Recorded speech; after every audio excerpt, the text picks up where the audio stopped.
Hello everyone, welcome to UGC Net Gyan Computer Science. I am Jyoti Budhwar. Today we are going to discuss regarding HPSC PGT screening की post से regarding आज का हमारा discussion रहेगा। तो आज जो है नोटिस आया है भाई आपका 24 जून को, तो दोबारा से आपकी एप्लीकेशन फॉर्म जो हैं वो स्टार्ट होने वाले हैं। आपकी एडवर्टाइजमेंट दोबारा से इशू हो चुकी है। जिन पोस्ट को आपकी विड्रॉ कर लिया गया था, तो सारे पॉइंट्स को यहाँ पे हम डिस्कस करने वाले हैं, ठीक है। तो आप लोग जो है इस नोटिफिकेशन को ऑफिशियल वेबसाइट पे भी देख सकते हैं। उसके साथ ही ये नोटिफिकेशन आप लोगों को टेलीग्राम ग्रुप पे भी मिल जाएगा। तो जो भी स्टूडेंट चैनल पर न्यू हैं देन प्लीज़ चैनल को सब्सक्राइब करें, साथ में बेल आइकन को प्रेस करना ना भूलें ताकि आपको सारी क्लासेस की नोटिफिकेशन टाइम टू टाइम मिलती रहे। उसके साथ ही अगर क्लास पसंद आती है then please press the like button and share with your friend. तो अगर हम बात करें, सबसे पहले हमारा जो मेन सब्जेक्ट है भाई कंप्यूटर साइंस है। अगर आप किसी अदर स्ट्रीम के स्टूडेंट हैं तो आप अदर जो बाकी की नोटिफिकेशन है, जो अदर सब्जेक्ट्स की नोटिफिकेशन आप उनको भी देख सकती हैं। तो आपके एप्लीकेशन फॉर्म जो हैं भाई वो स्टार्ट होने वाले हैं। टोटल पोस्ट जो हैं जो पहले थी उतनी ही पोस्ट रहने वाली हैं। उसके साथ ही सभी स्टूडेंट्स को दोबारा से रजिस्ट्रेशन करना रहेगा। जिन्होंने पहले अप्लाई किया था उनको क्या रिलैक्सेशन मिलेगा या नहीं मिलेगा। उसके साथ ही आपकी क्वालिफ़िकेशन क्या रहेगी, क्या बीएड कंपलसरी है या नहीं, क्या एस्टेट होना कंपलसरी है। तो सारी चीज़ों को उसके साथ ही जो एग्ज़ाम पैटर्न, जो न्यू पैटर्न आया है, ये सारी स्कीम्स हम जो है अभी डिस्कस करने वाले हैं, ठीक है। तो सबसे पहले आप इन 6 पॉइंट्स को पढ़ सकते हैं जिसमें आपको अपना दिया गया है कि आप सभी को जो है रजिस्ट्रेशन करना कंपलसरी है, जो कि आप ऑफिशियल वेबसाइट पे जाके आप अपना रजिस्ट्रेशन कर सकते हैं, ठीक है। आफ्टर रजिस्ट्रेशन आप लोगों को एक लॉगिन आईडी पासवर्ड दे दिया जाएगा। देन उसके बेसिस पे आप अपनी अदर डिटेल्स को फिल करेंगे and after completing your other details as per your qualification क्या है और जो भी बाकी की बची हुई डिटेल्स हैं उन सभी को फिल करने के बाद आपको अपनी एप्लीकेशन फ़ी पेमेंट करनी होगी। एंड आफ्टर अप्लाइंग फ़ीस आप लोगों को जो अपना एप्लीकेशन फॉर्म है उसको साइन करके दोबारा से अपलोड करना रहेगा वेबसाइट पे, ठीक है। जब तक आप अपने उस एप्लीकेशन फॉर्म को साइन करके अपलोड नहीं करेंगे तब तक आपका एप्लीकेशन प्रोसेस जो है वो कंप्लीट नहीं माना जाएगा। तो ये सारी चीज़ें तो हम बाद में भी डिस्कस कर लेंगे जब आपकी एप्लीकेशन फॉर्म स्टार्ट होंगे। उससे पहले मेन है भाई अब आपको प्रिपरेशन करने का टाइम आ गया है। टाइम को वेस्ट ना करते हुए आपका एग्ज़ाम जो है बहुत जल्द हो जाएगा, बिकॉज़ अभी एप्लीकेशन फॉर्म स्टार्ट होने वाले हैं 2-4 दिन में। और उसके बाद जैसे ही एप्लीकेशन फॉर्म कंप्लीट होंगे उसके में भी कोशिश रहेगी कि 2 से 3 महीने के अंदर आप लोगों का जो प्री पेपर है वो आ जाए। तो पेपर का पैटर्न जो है वो तो चेंज नहीं हुआ है, बाकी कोई बात नहीं। जैसा भी पेपर पैटर्न है, जो भी आता है, हम सब ने बहुत अच्छे से प्रिपेयर किया है, बहुत अच्छे से हमने स्टडी किया है। तो बस उसी चीज़ों को, उन सभी चीज़ों को आप लोगों को रिवीजन करने की ज़रूरत है। तो एक बार जल्दी से सारी चीज़ें, सारे पॉइंट्स डिस्कस कर लेते हैं। देन किसी भी स्टूडेंट का कहीं पे कोई डाउट रहेगा देन आप अपने डाउट्स जो है वो कमेंट सेक्शन में कमेंट करके पूछ सकते हैं, ठीक है।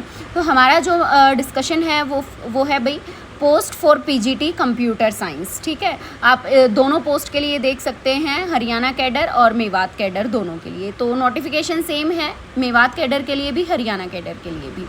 तो डेट ऑफ पब्लिकेशन जो है वो 26 जून है। तो आज ही आप लोगों की ये पब्लिकेशन आई है, इशू हुई है आपकी एडवर्टाइजमेंट। देन जो आपके एप्लीकेशन फॉर्म स्टार्ट होंगे वो होंगे भाई 28 जून से। तो अभी आपके पास 4 दिन बचे हुए हैं। 4 दिन बाद आपके एप्लीकेशन फॉर्म स्टार्ट हो जाएंगे। तब तक आप सभी स्टूडेंट्स जो हैं, आपके पास अगर कोई ऐसा डॉक्यूमेंट है जो आपके पास नहीं है, किसी के पास कोई सर्टिफिकेट ऐसा है जो किसी ने नहीं बनवाया हुआ है या कभी पहले का है दोबारा से बनवाना है, तो ये सारी चीज़ें, यानी कि आपके पास एक नोटिफिकेशन आ गया है, यानी कि आप सारी चीज़ें जो है अपनी तैयार करके रखें। आपके जो एप्लीकेशन फॉर्म की जो एंड डेट होगी, जो क्लोजिंग डेट होगी, वो आपकी 18 जुलाई होने वाली है। 18 जुलाई को 11:55 PM तक आप अपने एप्लीकेशन फॉर्म डाल सकते हैं। उसके बाद किसी भी टाइप से कोई भी एप्लीकेशन फॉर्म नहीं लिया जाएगा। एंड देन सबसे इम्पोर्टेंट पॉइंट, जिन स्टूडेंट्स ने पहले अपना एप्लीकेशन फॉर्म डाला था, जो 2019 में पोस्ट आई थी, सेम एज जो 2022 में पोस्ट आई थी, उन सभी चीज़ों को देखते हुए आप सभी स्टूडेंट्स को, जिन्होंने पहले डाला था वो भी, जो नए कैंडिडेट हैं वो भी, सभी को एक फ़्रेश एप्लीकेशन फॉर्म सबमिट करना रहेगा। लेकिन जिन स्टूडेंट्स ने पहले अपना एप्लीकेशन फॉर्म डाला था उनकी एलिजिबिलिटी जो कंडीशन थी वो एज इट इज़ रहेंगी। तो आपको रिलैक्सेशन दिया जाएगा आपकी एज का, फीस डिपोजिशन का, प्लस साथ में आपका एस्टेट क्वालिफाइंग जो टाइम था, क्वालिफिकेशन पीरियड जो था, उन सभी चीज़ों से रिगार्डिंग। ठीक है, तो उसके लिए आप लोगों को जब आप अपना एप्लीकेशन फॉर्म डालेंगे तो वहाँ पे आपकी जो एलिजिबिलिटी कंडीशंस हैं वो आपकी पुरानी पोस्ट और जो नई पोस्ट आई थी उन सभी चीज़ों को देखते हुए वहाँ पे आपको अपना पुराना एप्लीकेशन नंबर डालना है और जो भी वो डिटेल्स मांगते हैं उन डिटेल्स के अकॉर्डिंग आप लोगों का सारा डाटा ऑलरेडी उनके पास है, तो उसके बेसिस पे आपको रिलैक्सेशन मिल जाएगा फ़ीस में, एज में और आपके एस्टेट क्वालिफाइंग सर्टिफिकेट में। ठीक है, लेकिन सभी को एप्लीकेशन फॉर्म दोबारा से रीसबमिट ज़रूर करना रहेगा, यानी कि दोबारा से री रजिस्ट्रेशन सभी को करना है। चाहे कोई नया स्टूडेंट है तो रजिस्टर करेगा ही करेगा, किसी ने पहले से एप्लीकेशन फॉर्म डाला है तो भी दोबारा से रजिस्ट्रेशन करना है। ठीक है, उसके साथ ही अगर हम बात करें एलिजिबिलिटी कंडीशन के लिए, तो एलिजिबिलिटी कंडीशन जो है आपकी, The candidate applying for the post should be ensure that they fulfill all eligibility conditions for the post। सबसे पहले तो वही कैंडिडेट्स अपना एप्लीकेशन फॉर्म डाले भाई जो इन क्वालिफिकेशन के अकॉर्डिंग इस कैटेगरी में लाए करते हैं, जो एलिजिबल है। जो एलिजिबल ही नहीं है तो बिना एलिजिबिलिटी के आप अपना एप्लीकेशन फॉर्म ना डालें, वो टोटली टाइम ऑफ वेस्ट होगा, मनी वेस्ट होगा। ठीक है, तो क्योंकि इन्होंने क्लियर कट आपको आपकी एलिजिबिलिटी कंडीशन दे रखी हैं, तो जो अगर आप लोग एलिजिबल हैं तो ही आप अपना एप्लीकेशन फॉर्म सबमिट करने वाले हैं। ठीक है, क्योंकि अगर आपकी एलिजिबिलिटी कंडीशन मैच करेगी तो ही आपको फर्दर लास्ट में इंटरव्यू के प्रोसेस तक आप जा पाएंगे, अदरवाइज़ आपका एप्लीकेशन फॉर्म जो है वो कैंसिल हो जाने वाला है। ठीक है, अप्लाई कैसे करेंगे? ऑफिशियल वेबसाइट पे करेंगे जब आपके एप्लीकेशन फॉर्म स्टार्ट हो जाएंगे। तो 28 तक आपको वेट करना है, तब तक आप अपने सारे डॉक्यूमेंट्स को रेडी रख लें। उसके साथ ही जो कैटेगरी वाइज बाइफरकेशन है पोस्ट का वो एज इट इज़ है, बाकी अगर कुछ चेंज है तो वो आप देख सकते हैं। टोटल हरियाणा कैडर आपकी 1633 पोस्ट हैं, जिसमें से जनरल कैटेगरी 898 है। अदर कैटेगरीज़ के लिए भी आप देख सकते हैं SC, BCA, BCB, EWS, इन सभी अदर कैटेगरीज़ के लिए आपकी ये एब्रीवेशन दे रखी है। तो आप जिस भी कैटेगरी में लाए करते हैं उसके अकॉर्डिंग आप अपना एप्लीकेशन फॉर्म डाल सकते हैं, उसको सिलेक्ट करके उस पर्टिकुलर कैटेगरी को। 33% आपका रिजर्वेशन है फीमेल कैंडिडेट्स का, जिसमें जनरल कैटेगरी 296 है। बाकी अदर ESM, PWD वाले कैंडिडेट्स भी अपना रिजर्वेशन देख सकते हैं, कितनी पोस्ट उनकी पोजीशन उनकी पर्टिकुलर रिक्वायरमेंट के अकॉर्डिंग है कि आप किस कैटेगरी में लाई करते हैं। ठीक है, एंड देन नेक्स्ट अगर हम बात करें इसेंशियल क्वालिफिकेशन की, तो essential qualification is as per Haryana state educational school cadre group B service rules 2012 dated 11/4/2012 as amended from time to time. ठीक है, तो 2012 में जब आपका Haryana state education school cadre की जो ग्रुप बी की हमारी ये जो पोस्ट हैं, इनके रिगार्डिंग जो हमारी एजुकेशनल पोस्ट रहती हैं, जो एजुकेशनल क्वालिफिकेशन होती है वही एज इट इज़ है। बाकी अगर हम बात करें PGT कंप्यूटर साइंस की, तो PGT कंप्यूटर साइंस में सबसे पहला तो कुछ स्टूडेंट्स को डाउट रहता है B.Ed से रिगार्डिंग कि मैम हमारे पास B.Ed नहीं है तो क्या हम एलिजिबल हैं या हम एलिजिबल नहीं हैं। तो B.Ed नहीं भी है तो भी आपका चलेगा, क्योंकि कंप्यूटर साइंस में अगर आपके पास B.Ed नहीं है तो भी आप एलिजिबल हैं। लेकिन उससे अलग कुछ कैंडिडेट ऐसे होते हैं जिनको डाउट रहता है कि मैम मेरा जो है फुल टाइम कोर्स नहीं है, मैंने रेगुलर कोर्स नहीं किया है अपना मास्टर्स में, मैं पार्ट टाइम कैंडिडेट था, तो क्या मैं एलिजिबल हूँ या नहीं। तो MSc आपकी कंप्यूटर साइंस से हो प्लस साथ में आपकी रेगुलर होनी चाहिए। रेगुलर 2 ईयर कोर्स रहेगा आपका MSc कंप्यूटर साइंस का, plus MCA regular 3 year course रहेगा। ठीक है, एंड देन अगर आप BE या BTech हैं, BTech अगर आपकी कंप्यूटर साइंस से है, कंप्यूटर इंजीनियरिंग से है या फिर IT से है तो भी आप एलिजिबल हैं, यानी कि MSc हो, MCA हो या BTech हो, लेकिन रेगुलर में होनी चाहिए आपकी। और उसके साथ ही मिनिमम 55% मार्क्स आपके होने चाहिए मास्टर डिग्री में फॉर MSc और MCA एंड BTech डिग्री में। ठीक है, उसके साथ ही सेकंड जो मिनिमम क्वालिफ़िकेशन है आपकी वो है आपका हिंदी और Sanskrit as a main subject रहना चाहिए, वन ऑफ द सब्जेक्ट रहना चाहिए, या तो हिंदी या तो संस्कृत 10th क्लास में। ठीक है, और उसके साथ ही नेक्स्ट जो एजुकेशनल क्वालिफ़िकेशन है आपके पास HTET होना चाहिए या फिर STET सर्टिफिकेट होना चाहिए। And then consistent good academic record. तो मेन 3 इंपॉर्टेंट पॉइंट्स हैं। MCA है, MSc है या BTech है, आप एलिजिबल हैं। लेकिन MCA हो, MSc हो या BTech हो, आप रेगुलर स्टूडेंट होने चाहिए विद 55% मार्क्स। हिंदी या संस्कृत है आपका 10th क्लास में तो आप एलिजिबल हैं। प्लस अगर आपके पास एस्टेट या एस्टेट है तो भी आप एलिजिबल हैं। B.Ed नहीं भी है तो भी चलेगा, ठीक है। And then next important point जो हमारे लिए रहने वाला है, स्कीम और पैटर्न ऑफ एग्ज़ाम। एग्ज़ाम का पैटर्न क्या रहेगा? तो भी एग्ज़ाम का पैटर्न तो आपका ज़्यादा चेंज नहीं हुआ है, ज़्यादा क्या सेम है। सेम आपका पहले स्क्रीनिंग टेस्ट होगा, देन आपका सब्जेक्ट नॉलेज टेस्ट रहेगा। तो स्क्रीनिंग टेस्ट की तो हमने बहुत अच्छे से तैयारी कर रखी है, बस उसको रिवीजन करना है। पेपर चाहे कभी भी हो जाए, MCQ बेस्ड आपका पेपर रहेगा स्क्रीनिंग टेस्ट। तो स्क्रीनिंग टेस्ट से रिगार्डिंग जो इंपॉर्टेंट पॉइंट्स है एक बार उनको देख लेते हैं, देन आपका जो सब्जेक्ट नॉलेज टेस्ट रहेगा उसके बारे में स्टडी करेंगे। तो जो स्क्रीनिंग टेस्ट रहेगा आपका वो टोटल 100 मार्क्स का रहने वाला है। टोटल 100 क्वेश्चन रहेंगे, 100 मार्क्स रहेंगे, 2 आवर्स का आपका एग्ज़ाम रहेगा, जिसमें से 80% सिलेबस आपका कंप्यूटर साइंस सिलेबस से आएगा, कंप्यूटर साइंस सब्जेक्ट से आएगा, और 20% आपका बाकी अदर जो सिलेबस है उससे आने वाला है, जिसमें आपका educational psychology, pedagogy, general awareness, general mental ability, comprehension, logical reasoning, decision making, problem solving, basic numeracy, DI and questions related to history, geography, polity, economy and culture of Haryana. यानी कि ये सारा सब कुछ भाई 20% ही है, यानी कि मेन फोकस आपको कंप्यूटर साइंस पे ही करने की ज़रूरत है। ये सब तो वैसे भी आपको आता है, आप रिवाइज़ कर लेना, ठीक है। उसके साथ ही सभी क्वेश्चंस इक्वल मार्क्स के रहने वाले हैं, यानी कि 1 question 1 mark. MCQ based question है, प्लस सेम जो पहले क्राइटेरिया था भाई, आपके पास 5 ऑप्शन होंगे, 5 में से 4 ऑप्शन आपके आंसर्स के होंगे, जिसमें से अगर आपको आता है तो आप उन 4 में से ऑप्शन टिक करें, नहीं आता है तो आप 5th ऑप्शन जो कि आपका E ऑप्शन है उसको मार्क करके आएंगे। अगर आपने किसी क्वेश्चन को मार्क नहीं किया है, अगर आपने किसी क्वेश्चन को मार्क नहीं किया है तो आपका 0.25 मार्क्स जो है वो डिडक्ट हो जाएगा। प्लस अगर आपने किसी क्वेश्चन को मार्क किया है या फिर पहले 4 में से किया है और वो आपका गलत है तो भी आपका 0.25 मार्क कटने वाला है, यानी कि नेगेटिव मार्किंग भी है भाई 0.25 की। तो ध्यान से करें अपने पेपर को, जब भी अटेम्प्ट करेंगे उसके लिए आप कुछ मॉक टेस्ट लगाएंगे ताकि आपकी प्रिपरेशन जो है उस अकॉर्डिंग हो पाए, उस लेवल की हो पाए कि पेपर में आपको कोई दिक्कत ना आए, ठीक है। प्लस अगर आप में से कोई भी स्टूडेंट ऐसा रहेगा जिसने पेपर में अपने 10% क्वेश्चंस जो हैं जिनमें से किसी भी ऑप्शन को मार्क नहीं किया तो भी आपका जो पेपर है वो डिस्क्वालीफाई कर दिया जाएगा। 1/4 मार्क आपका डिडक्ट होने वाला है फॉर रॉन्ग आंसर, और आपका पेपर जो है वो सिर्फ और सिर्फ इंग्लिश लैंग्वेज में ही रहेगा, बिकॉज हमारा मेन सब्जेक्ट इंग्लिश में है। बाकी तो 20% है वो भी आपका इंग्लिश लैंग्वेज में ही होने वाला है। उसके साथ ही जो आपकी टोटल पोस्ट रहेंगी हर एक कैटेगरी वाइज, तो सपोज़ कैटेगरी वाइज अगर हम बात करें जनरल कैटेगरी की तो 898 है, 900 लगा लो, तो 900 का जो 4 टाइम्स अप स्टूडेंट होंगे।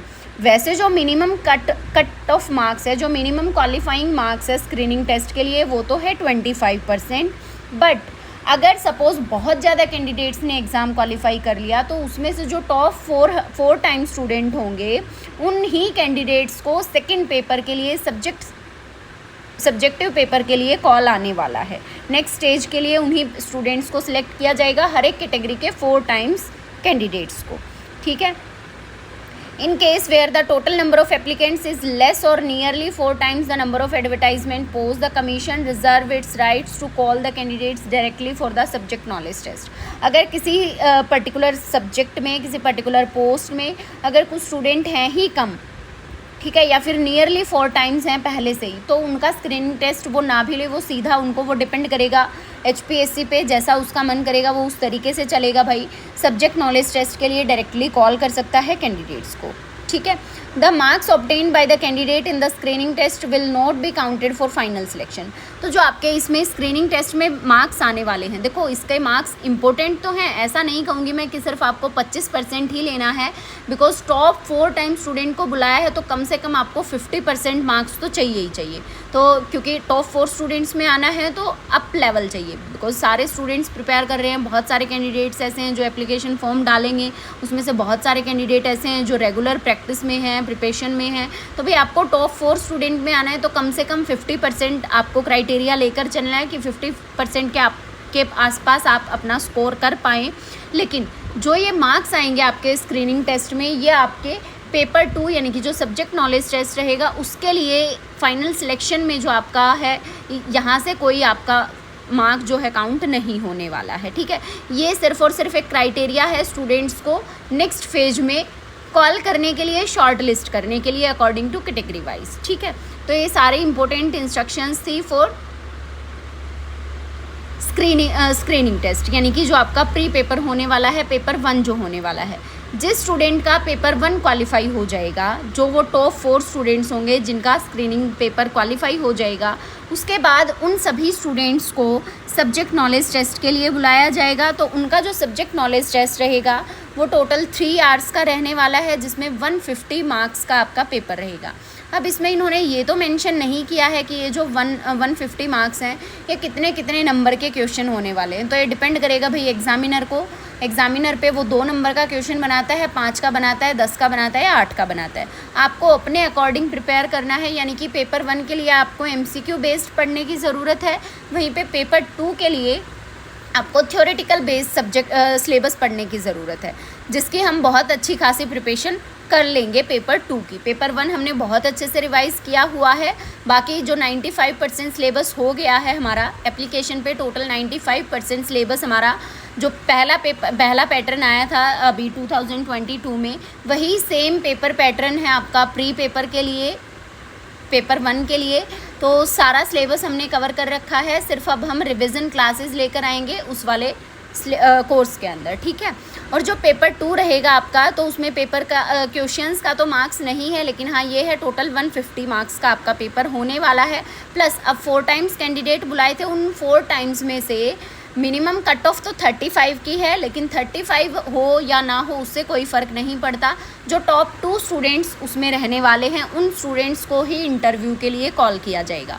और इस पेपर में जो आपके मार्क्स आएंगे, जो सब्जेक्टिव नॉलेज टेस्ट रहेगा, इसमें जो आपके मार्क्स आएंगे वो डिपेंड करेगा आपका वाइवा इंटरव्यू के लिए, यानी कि इसकी वेटेज आपकी रहेगी टोटल 87.5% आपकी टोटल वेटेज रहने वाली है सब्जेक्ट नॉलेज टेस्ट की।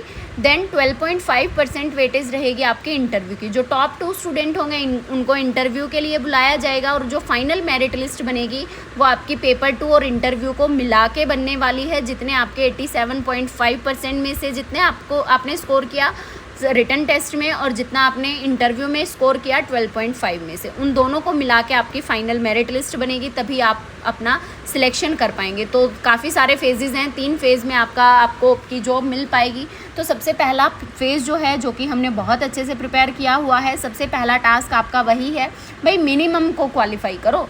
पहले एक फेज़ को तो हटाओ ना कि हाँ आप एलिजिबल हो गए हैं, आप सब्जेक्टिव नॉलेज टेस्ट में बैठने के लायक हो गए हैं। तो इसके लिए आपको ज़्यादा से ज़्यादा रिवीजन करने की ज़रूरत है। और अब जो है एप्लीकेशन फॉर्म स्टार्ट हो जाएंगे, तो आपका पेपर भी जो है जल्दी ही आ जाने वाला है। ठीक है, बाकी अदर चीज़ें आप इसमें नोटिफिकेशन में देख सकते हैं। एज लिमिट आप देख सकते हैं, आपकी मैक्सिमम एज लिमिट 42 ईयर्स है। प्लस अगर आप अदर कैटेगरी के हैं तो आपके लिए कुछ ईयर्स की रिलैक्सेशन भी है, 5 ईयर्स SC के लिए, BC के लिए 5 ईयर, बाकी अदर कैटेगरीज़ के लिए भी आप अपने रिजर्वेशन जो है इसमें चेक कर सकते हैं। ठीक है, उसके साथ ही जो अदर कैटेगरी के स्टूडेंट्स होते हैं उनके लिए उनको क्या क्या सर्टिफिकेट चाहिए, तो वो ये इंस्ट्रक्शंस को फॉलो अप कर सकते हैं। ये इंस्ट्रक्शन सारी इसमें दी गई हैं।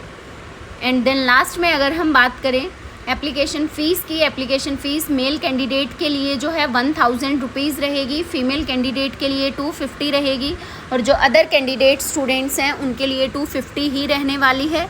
और जो PWD कैंडिडेट्स हैं उसके लिए 0 अमाउंट फ़ीस रहेगी, फ़ीस आपकी रिफ़ंड नहीं की जाएगी। ठीक है, और ना ही आपका एप्लीकेशन फॉर्म विड्रॉ किया जाएगा without any application without the prescribed fees unless remission of fees is claimed shall be summarily rejected. Fees once paid shall not be refunded under any circumstance, nor can the fee be held in reserve for any other examination or selection. तो these are the again important points.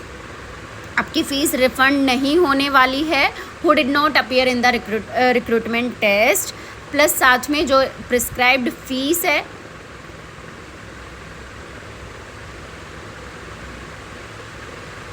उसका amount आपका refund नहीं किया जाएगा। जो student जिन्होंने पहले application form डाल रखा था वो अपना उसी अकॉर्डिंग से जो आपको प्रोसीजर बताया है उसके अकॉर्डिंग आप अपना एप्लीकेशन नंबर और जो भी डिटेल्स वो मांगते हैं वो डिटेल्स आपको फिल करनी रहेंगी। बाकी एक बार जब एप्लीकेशन फॉर्म स्टार्ट हो जाएंगे तो हम उसके बारे में भी डिटेल से डिस्कशन कर लेंगे। Special instruction regarding submission of application fees, application से रिगार्डिंग जो भी इम्पोर्टेंट इंस्ट्रक्शंस हैं आप इनको एक बार रीड आउट कर सकते हैं। क्या क्या डॉक्यूमेंट्स चाहिए, फ़ोटो चाहिए साइन के साथ, प्लस आपकी सिग्नेचर चाहिए, स्कैंड सिग्नेचर चाहिए, स्कैंड आपकी सारी डिग्रीज़ की कॉपीज़ चाहिए, मार्कशीट की स्कैंड कॉपीज़ चाहिए आपके। अगर आप कैटेगरीज़ के स्टूडेंट हैं तो आपके उनके सर्टिफिकेट्स चाहिए स्कैंड, PWD सर्टिफिकेट चाहिए, हरियाणा डोमिसाइल स्कैंड कॉपी चाहिए। तो ये सारी चीज़ें, ये जो डॉक्यूमेंट्स हैं आप देख सकते हैं। जब तक एप्लीकेशन फॉर्म स्टार्ट नहीं होते हैं आप इन डॉक्यूमेंट्स को एक साथ अपना सारी चीज़ों को इकट्ठा करके रख सकते हैं ताकि जैसे ही एप्लीकेशन फॉर्म स्टार्ट हो आप अपना एप्लीकेशन फॉर्म अच्छे से फिल कर पाएँ, ठीक है। एंड देन लास्ट अगर हम बात करें सिलेबस की, तो सिलेबस आपका बिल्कुल सेम है जिसमें हम 95% सिलेबस अपना कवर कर चुके हैं यूनिट 1 से लेके और लास्ट यूनिट तक, जिसमें अब हम नेक्स्ट वीक से हम जो है रिवीजन क्लासेस लेकर आएंगे उसी सेम कोर्स के अंदर। कोर्स में बाकी सारा जो पहले हमारी क्लास हुई थी वो सारी लाइव क्लासेस थी, अब वो क्लासेस आपको एज अ रिकॉर्डेड सेशन में मिलेंगी, लेकिन न्यू जो लाइव क्लास आएंगी वो आपकी थ्योरी ऑफ कंप्यूटेशन और कंपाइलर के रिवीजन से आने वाली हैं, या फिर अगर एक दो टॉपिक कोई बचा हुआ होगा थ्योरेटिकल टॉपिक तो उसको हम वहाँ पे डिस्कस कर लेंगे। आई होप ये सारी इंपॉर्टेंट इन्फॉर्मेशन आप लोगों को पसंद आई होगी। फर्दर किसी भी स्टूडेंट का कहीं पे कोई भी डाउट है then please ask your doubt in comment section. आज के लिए इतना ही, अगेन मिलेंगे नेक्स्ट क्लास में नेक्स्ट अपडेट के साथ। तब तक के लिए सभी स्टूडेंट्स को thank you so much and all the very best.